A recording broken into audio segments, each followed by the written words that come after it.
I think it's good. All right. I'm here with Mr. Randolph Page, father of Ben Page. Can you tell us what your title of your job is? My title of my job is Global Sales Manager / Partner. Okay. And what do you do on like a day-to-day basis? Well, I kind of pre-plan my week out. Mondays consist of having everybody on my team pull various data reports to see how we did last week versus how we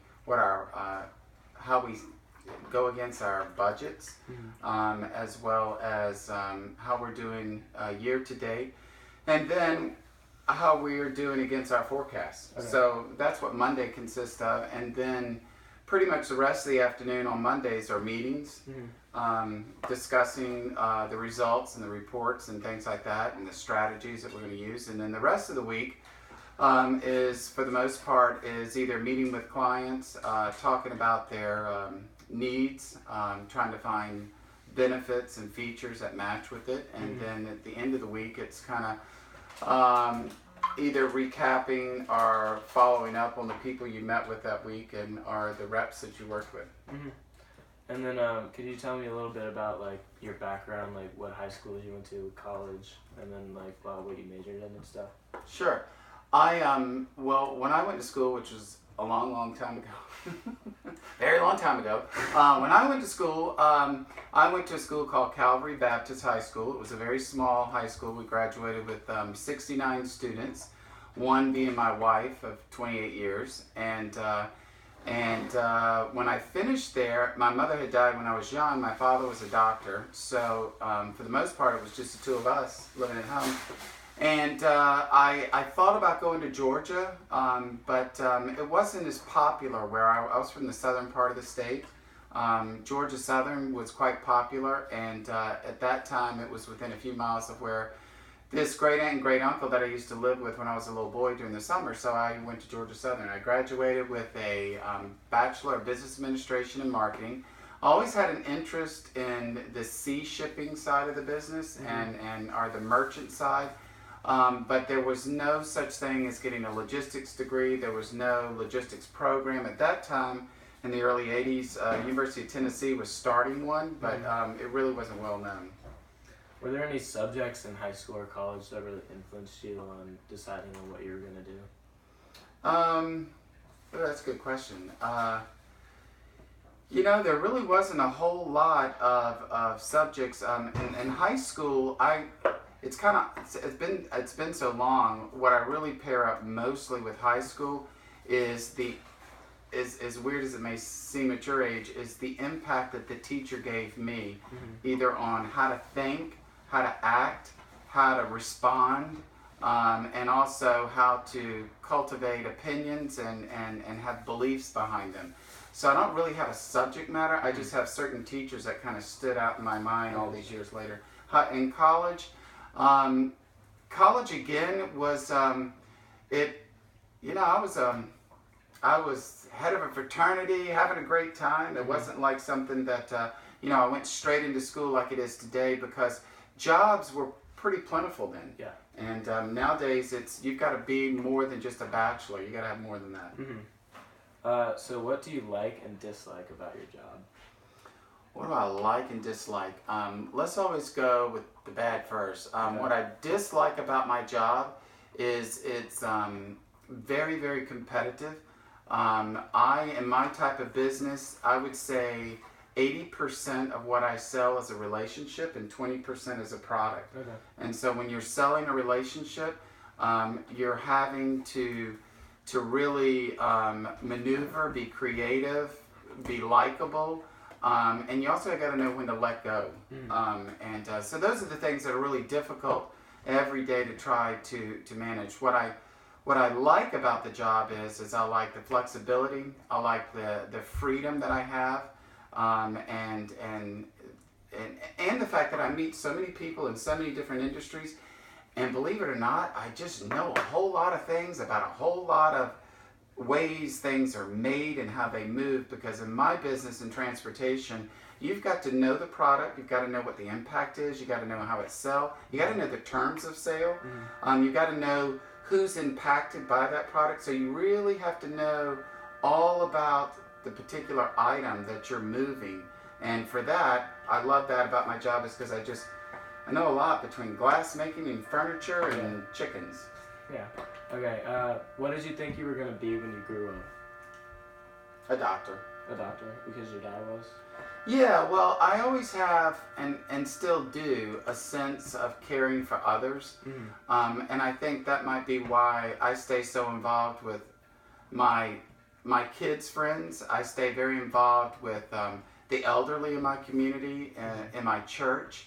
So I just have a passion for people, and I thought maybe that and a doctor would be a good match. Would be cool. You travel a lot for your job, and if so, where's your favorite place to go?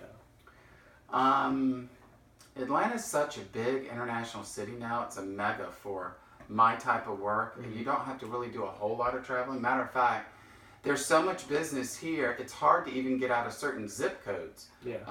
But I would say I like traveling more towards Florida, the Caribbean.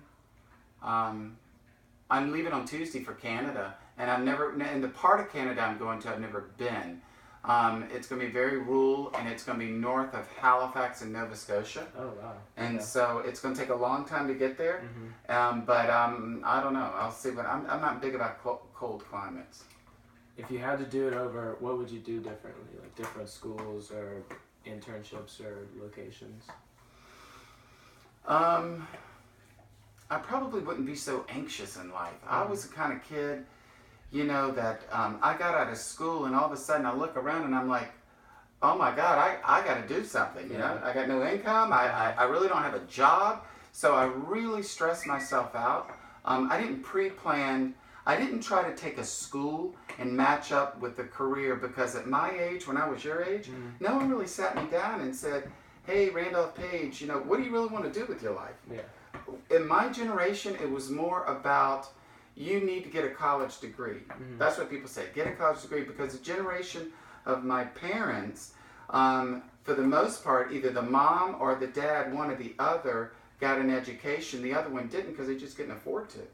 So I really think I wish I would have had someone to sit me down and say, okay, well, how do you want to match up your school and how they're going to get you there, because we go to school to get a career, and all the other fraternity parties and all that just kind of come about. Yeah.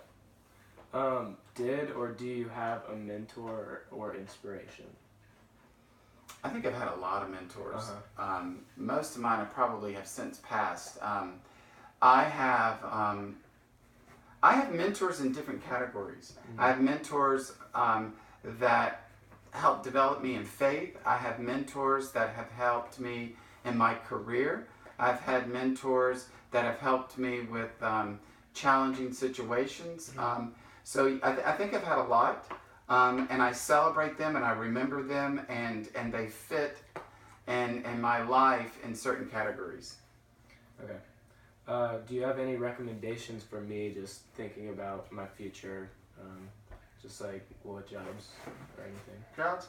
I would say, you know, Wig, right now, if you could find something you like, let's just say class.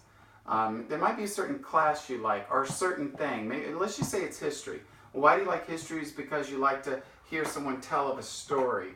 And you don't have to be a history teacher, or you don't have to be a lawyer because of that. But I think at your age right now, you've got such the world in front of you. I think you should go have fun. I think you should try to put principles and values out there and stand by them. And at your age, you need to put a stake in the sand on those principles and values. But then start looking around what you like and seeing, are these the things, you know, do you like working with people? Do you like telling people what to do? Do you like solving problems? And then once you get those big general things and then start narrowing it down, then you'll just find out kind of the path you want to go. Okay. Were there any mistakes or wrong turns that you made earlier in your life that you think now were pretty helpful for you to learn from them? I think I did. I did. I think we all do. Uh-huh. You know, when you're at 53 years of age, you look back and you say, yeah, there are a lot of mistakes. From a career standpoint, I kind of wish I would have taken things a little more seriously in terms of getting the education I need to be further along. However, you know, what was really interesting about me and my career is that I could have gone further. I could have been all these decorated vice presidents and so forth. They were always pushed and cultivated for me to be that. But on the other side, there was a side of me that I had a great aunt and great uncle who I said earlier I lived with when in the summer because my dad was always working. I kept them for 16 years. And it was at that time of my life when my career was really taking off that what was I to do with them? Yeah. And where would they go? And then my kids were coming along and my wife and all that. So I don't really have any regrets. I just know sometimes I would love to have jumped into the bubble of my life where I would have had no fear and no responsibility personally and see how far I've gone with my job and all that. But in the end of the day, do people really celebrate that when you're dead and gone? That I was a vice president of whatever? Yeah. No, they celebrate the kind of person you were and the character you were and how the principles you put in the ground and stood by them. All right. Thank you, Mr. Page. You're welcome. Appreciate it. Thank you.